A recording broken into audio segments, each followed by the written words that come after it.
Hey everybody, thanks for joining us. Jen and Chase here for another Razabattang episode. So in today's episode, we are going to be doing a hunt killer wrap-up. We want to talk about the entire experience that we had and our review, and if we do it again or not.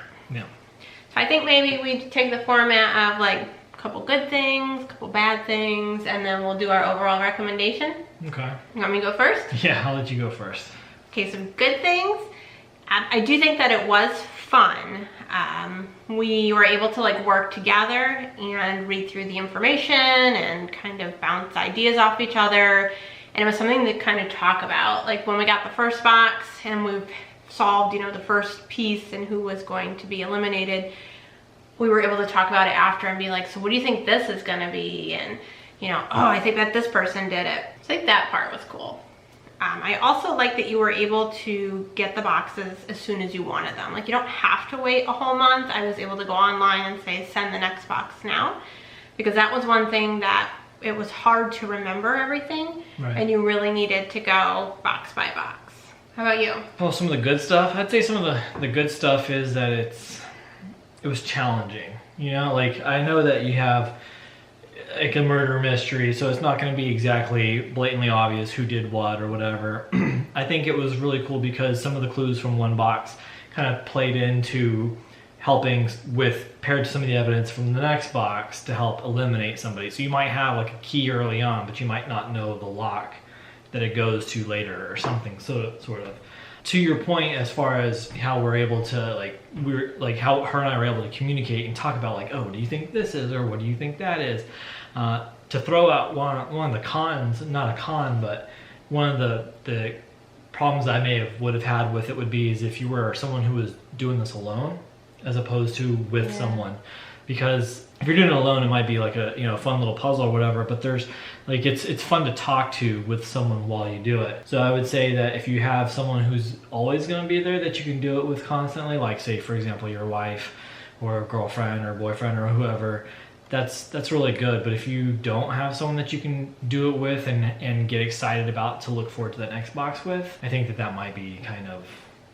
I do think it is a good date night box. And I think to your point, if you were having like a group of people over and you were able to go through the boxes together, that would be fun too.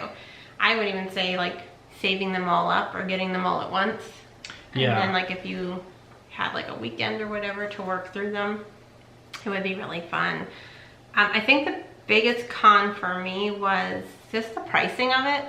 So it averages to about $30 a box, and that was because we got 3 boxes at a time, so it was like $90 for 3 boxes. It's more if you get it like singly, and it's cheaper if you get all 6. You do have to have all 6 or you can't do anything with it.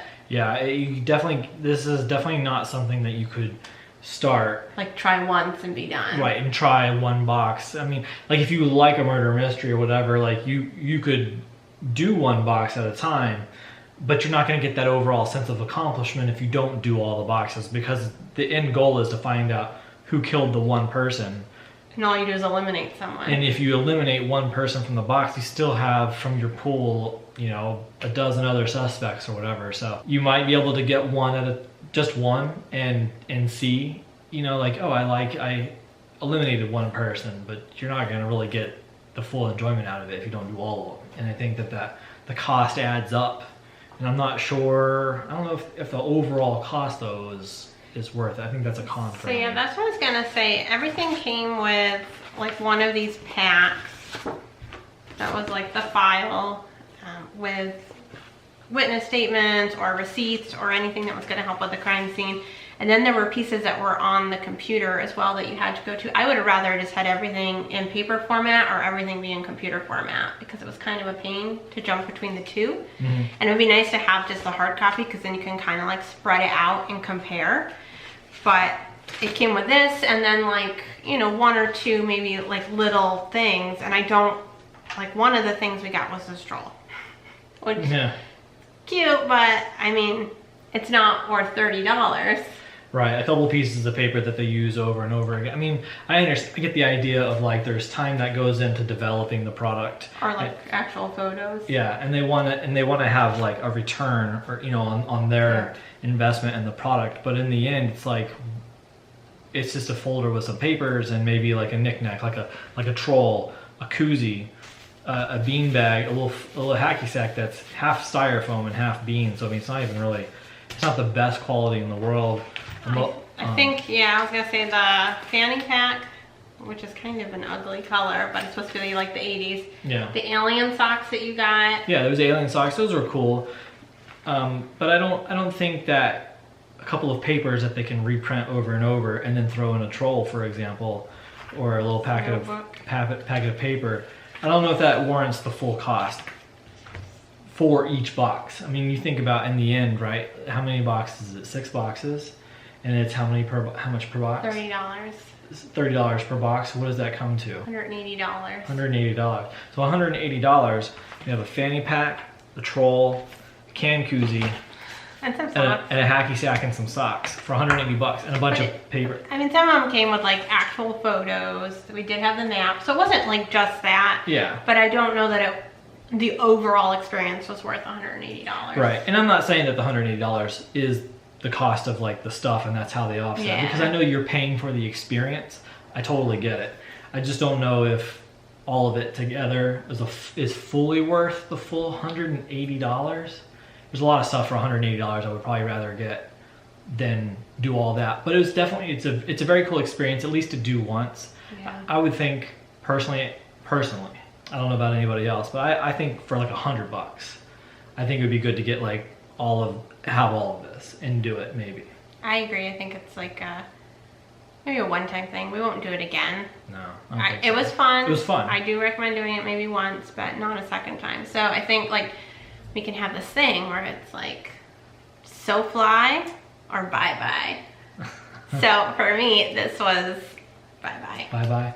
For me, I think it was a bye-bye. It was fun, but it wasn't so fly that I would do it again. Yeah, I would rather spend money, I think, like on a Disney box if I was going to do a monthly box, or the snack crate, which we just started doing. Yeah.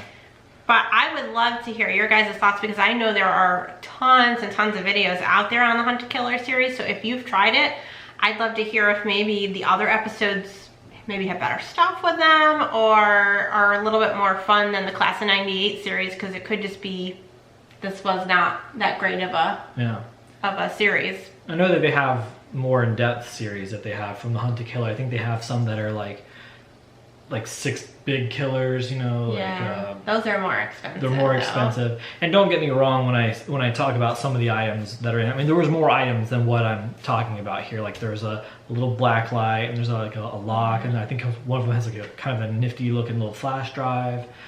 I will say though, you said if you're doing it by yourself, it's not as fun. Just to make sure everybody is aware, there is like a Facebook community and forums that you can go to. So if you were doing it alone, you could still like go and talk to other people online. It's just not going to be as good of an experience. And you have those things too if you get stuck and you don't want to like ruin it by... Yeah, you can get like little hints and stuff when you go to the community and stuff. And yeah, definitely by far you're not alone when you do this. I just meant like having someone there to share the experience with as you go through it. I think it's it would be better for sure. Definitely need to have that second person with you, just for having the experience. It was really cool. I mean, I really liked it. I'm not trying to sound like a big downer on it. I just feel like for everything that you get and all that, I think that the cost was a bit much for what I would prefer, but it's still definitely worth at least doing once, I think. All right, well, don't forget to give us the thumbs up and hit that subscribe button. And until next time. Stay Stay magical. Bye.